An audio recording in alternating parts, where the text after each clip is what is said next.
Hello YouTube, this is Frugal and this is the Frooglesim news for today, Sunday, January the 22nd. First up, Flight Sim Labs A320 is now available for Prepared.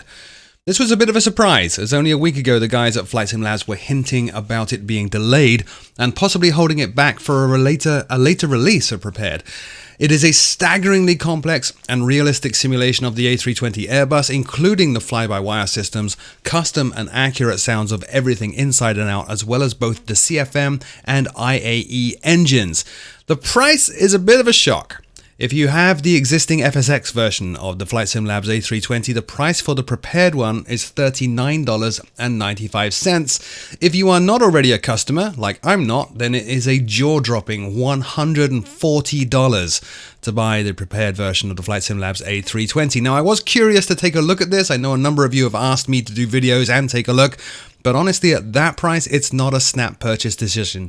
I'll see how much the bug continues to bite me before deciding whether or not to jump in and buy it myself. If you want more information on the Flight Sim Labs A320 Prepared or even FSX, head on over to the flightsimlabs.com link in the show notes below. Next big release announcement, well not really release but a soon to release, the PMDG 747 version 3 is now in release planning. Robert Randazzo posted 2 updates to Avsim talking about release planning. We are in the final stages of the beta test now and it's looking close to launch. In fact, Robert said on Avsim it will hopefully be released within the next 2 weeks. As always with PMDG's release announcements like this, I wouldn't hold him to that. If something goes terribly wrong or we find a major bug, then it could delay. The initial release is going to include the 747-400, 400 BCF, 400D, 400M, 400F, 400ER, and the 400ERF. And depending on which model you fly, we'll also offer you a choice of either the Rolls-Royce engines, 2 different GE types of engine, and 2 different Pratt & Whitney engines. There's a lot in this, guys. The 747-8 and 8F will be an expansion at a later date. They are not in the initial release. Now, as always with PMDG's aircraft, the FSX and prepared versions will be separate products and separate purchases. No price has been set officially yet, but Robert did say it would be in line with the 777. Also, a word of warning, you will need prepared version 3.2 or later. The team have been looking at prepared version 2, but don't think it will be possible. Robert did also mention 64-bit prepared, and at this time he says Lockheed have made no statements about 64-bit. PMDG will continue to look into it though, and if a 64-bit update for prepared releases, then they'll assess what they're going to do about it at that point. They did previously say, I think, it will be a free update. More information on the 747 version 3 release planning in Robert's post on Avsim, linked in the show notes below. Now another big release, but this time over in the world of X-Plane, the ATS MD-82 video you're watching, as often is the case with X-Plane videos, is from my good friend Thomas Rasmussen. It is linked in the show notes below. More than 4 years in development and working in cooperation with 3 current MD-82 pilots, the ATS MD-82 is now available. The flight model is based on not only published data but also the pilot's feedback, which hopefully means the characteristic flight dynamics of this aircraft and its ability to frankly be brought screaming into an airport and then rapidly bleed speed are simulated. It is a full study simulation. Currently includes just the MD-82, but the MD-83 is coming in a later free update. It has fully modeled features, including the JT8D217 engines on the MD-82 and the 219 engines on the MD-83 when that launches. Also models fully the fuel system, pneumatics, all 9 electrical buses, dual independent EFIS and MCDUs, realistic IRS alignment, fire systems, and a ton more. It ships with 10 liveries, but there are more than 70 planned for later. The team also plan to fully simulate the FMS, but have left some features out for the first release. A full list of what is not in this first release is actually included on the xplane.org store link in the show notes below. They're also working on a smart co-pilot config tool to allow dual cockpit flight, which will be very cool. Finally, word of warning, the ATS MD-82 is currently not fully compatible with X-Plane 11 yet. Of course, the team are working on it. The price, $68.95 on the xplane.org store. As I said, linked in the show notes below. Sticking with X-Plane, the Thranduil UV4 VSTOL UAV. And again, another Thomas Rasmussen video linked, do check it out. The Thranduil UV4 VSTOL UAV is a unique aircraft. The UV4 was actually built as a research project by Aero-G to look into the practicality of full-scale cargo delivery with an electric-powered drone. Thranduil's version features the auto throttle and the auto hover modes of the drone, as well as a 2D cockpit to simulate a UAV remote booth. A gimbaled camera is also included on the front, and that's simulated and moves with the actual sim camera view. Also includes a cargo bay with an animated ramp. If you want to try this quite different and somewhat unique aircraft out, it's going to set you back $22. It's available at the xplane.org store, link in the show notes below. And sticking with X-Plane, I missed this one previously, the Aerosphere Piper Arrow 3. Aerosphere have released a Piper Arrow 3 for X-Plane. It will be very familiar to many of you, as this actual aircraft in real life was originally based on the Piper Cherokee.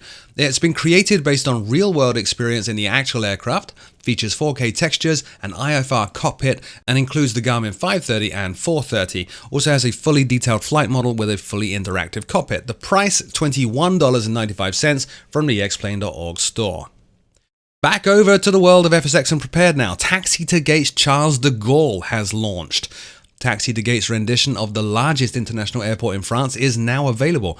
It features custom ground textures and photo scenery, custom terrain mesh, hand-placed auto-gen, fully detailed buildings, of course, inside and out, custom night lighting, sewed animated jetways, and so much more. Those of you who are familiar with Taxi to Gate know they have an enviable reputation for their sceneries. From the screenshots, this one also looks completely amazing. The price is €26.99 for all versions of FSX and Prepared version 3. Link is at the simmarket.com link, so I couldn't find information on Taxi to Gate's website in the show notes below. More scenery news, this time from Aerosoft. Pisa X has launched. Tuscany's main airport is now available from Aerosoft. It is a highly accurate and detailed rendition of both the airport and the city of Pisa. In fact, looking at their press releases and everything else, they pay a lot of attention to the city, more so in some areas actually than the airport. The city was built from the ground up to capture its own distinctive and unique look, and includes the world-famous, of course, Leaning Tower of Pisa, the cathedral, and the stadium. Scenery is at a resolution of 30 centimeters per pixel. It features 2K textures throughout, with an option for 1K to improve performance on your sim. Also, of course, features static GA and military aircraft around and in the airport, fully modeled internals of the terminal and the tower. Now, I don't normally get excited about terminal interior modeling, but having the tower there could make for some nice shots on video. The price is a really good $17 for all versions of FSX and Prepared. More information at the aerosoft.com link in the show notes below. Next up, Orbex previewed Kaysan or San Diego this week. This is the first Orbex scenery from Matteo Veneziani. Kaysan fully models not only San Diego International Airport, but also the surrounding city of San Diego, with custom-placed trees and houses, as well as the key city landmarks, such as the stadium and, of course, the skyline. The usual Orbex feature list applies, so 4K textures, fully rendered airport markings and custom textures, all the airport gates, and so on. It's pretty cool looking, and it's a unique airport, nestled in a bay in San Diego, making it an extremely scenic approach. Don't know the release date or the price at this time. Stay tuned to this channel. As soon as I have that info, I'll let you have it too. Next up, the Coronado PA-46 Malibu Meridian has released. Coronado have released their new, now here comes the typical Coronado catchy name, PA-46 500 TP Malibu Meridian G1000 HD. We'll just call it the Meridian. It features an improved G1000 PFD and MFD and the GCU476 control unit. Also models the AFCS GMC 710 autopilot as well. The improved glass cockpits provide visual and audible tours and TCAS alerts, as well as on-screen normal and non-normal checklists, moving map, and customizable displays. HD textures inside and out, hence the HD in its official name, and a sound set recorded from the actual aircraft. Features a customizable panel to control the impact of the aircraft on the sim and visual features, and ships with the usual Coronado array of PDF reference documents. Price is $37.95 for all versions of FSX and Prepared. More information at the coronado.com link in the show notes below. Finally, some sad news this week. Mungo Amelia, the owner of Flight One, the co-founder of Just Flight and Just Trains, and co-founder of PC Pilot magazine, passed away suddenly this week. He had a long and storied career in video games, originally starting work in the 80s and moving through a number of gaming genres before finally arriving in the one that he would call home, that of course being flight simulation. Now, I didn't know Mungo very well. We did speak on a couple of occasions over the years, most recently when we were discussing my attending Cosford Flight Sim show a couple of years back.